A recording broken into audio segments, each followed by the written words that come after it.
30 سے زیادہ ملک وہ ہیں، ایک دو نہیں، 30 سے زیادہ ملک وہ ہیں جن کی نیشنل لینگویج عربک ہے۔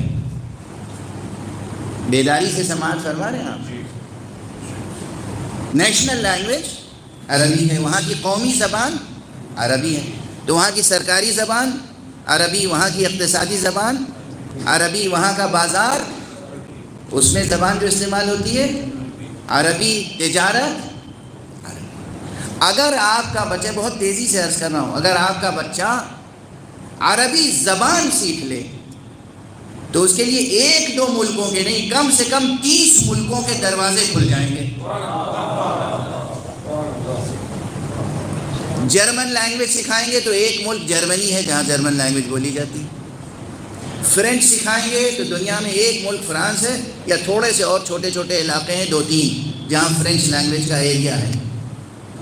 لیکن اگر آپ نے عربی سکھا دی تو ایک دو ملک نہیں، 30 سے زائد ملکوں کے دروازے کھل جائیں گے۔ تو آپ نے اپنے بچے کی دنیا سنوارنے کے لیے بھی بڑا کام کیا یا نہیں؟ متوجہ ہیں آپ حضرات؟ یہ تو بالکل میں اکنامکس اور کامرس کی بات کر رہا ہوں، بالکل دنیا داری کی بات کر رہا ہوں۔ اگر عربی زبان آپ نے سکھائی، دل لگا کے بچوں کو عربی زبان سکھائیے، زبان عربی میں لکھ سکیں، بول سکیں، پڑھ سکیں، عربی زبان میں گفتگو کر سکیں، عربی زبان کا اخبار پڑھ سکیں، عربی زبان کی نیوز سنیں اور سمجھ سکیں، تو نتیجہ یہ ہوگا کہ 30 سے زیادہ ملکوں کے دروازے ان کے لیے کھل جائیں گے، اور آپ کے لیے نکبت کے اور نحوست کے دروازے بند ہو جائیں گے۔ یہ ایک فائدہ ہوا دنیاوی۔ دوسرا فائدہ، اگر پرائیویٹ سیکٹر میں جانا ہے تو بھی، پرائیویٹ سیکٹر میں اگر جانا ہے تو بھی دروازے پاٹوں پاٹ کھلے ہوئے ہیں ترقی کے لیے، تجارت کیجئے، بزنس کیجئے، کچھ بھی کیجئے۔ اور خود آپ جس ملک میں رہ رہے ہیں، اس ملک کی ایمبیسی دنیا کے ہر ملک میں ہے،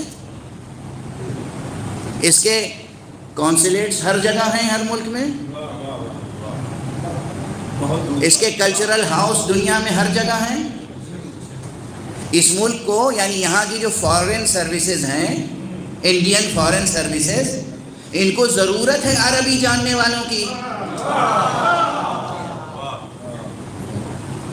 اگر آپ کے بچے عربی میں ماہر ہوں گے تو آپ کی حکومت آپ کے ان بچوں کی قدردان ہوگی۔ انہیں اپنے ایمبیسیز میں، اپنے کونسلیٹس میں، اپنے مشنز میں، ہر جگہ ہائی کمیشن میں، جہاں جہاں بھی عربی کا، جو عربی ممالک ہیں، یہ 30 یا 30 سے زیادہ ممالک، وہاں ان کو اسٹاف چاہیے عربی جاننے والا۔ تو آپ کیوں نہیں اپنے بچوں کی قسمت کھولتے اس لحاظ سے کہ عربی زبان سیکھیں، زبان، لینگویج۔ یہ دو بڑے فائدے تو دنیا کے ہیں۔ اب ایک چھوٹا سا فائدہ یہ بھی ہے کہ اگر عربی زبان سیکھ لے گا بچہ، یعنی عربی میں لکھی ہوئی تحریر پڑھنے کے قابل ہو جائے، سمجھنے کے قابل ہو جائے، تو وہ حدیث بھی سمجھنے کے قابل ہو جائے گا، قرآن بھی سمجھنے کے قابل ہو جائے گا، اور اس کے لیے جنت کے دروازے بھی کھل جائیں گے۔ اور اب اس میں ایک طنز ضرور ہے، مگر اس طنز کو بھی برداشت کر لیجئے گا کہ اگر آپ کا بچہ عربی زبان جانتا ہوگا اور خود قرآن مجید اور حدیث کا ترجمہ کم سے کم کرنے کے قابل ہوگا، تو جاہل مولوی تفرقہ پیدا کرنے ہی میں کامیاب نہیں۔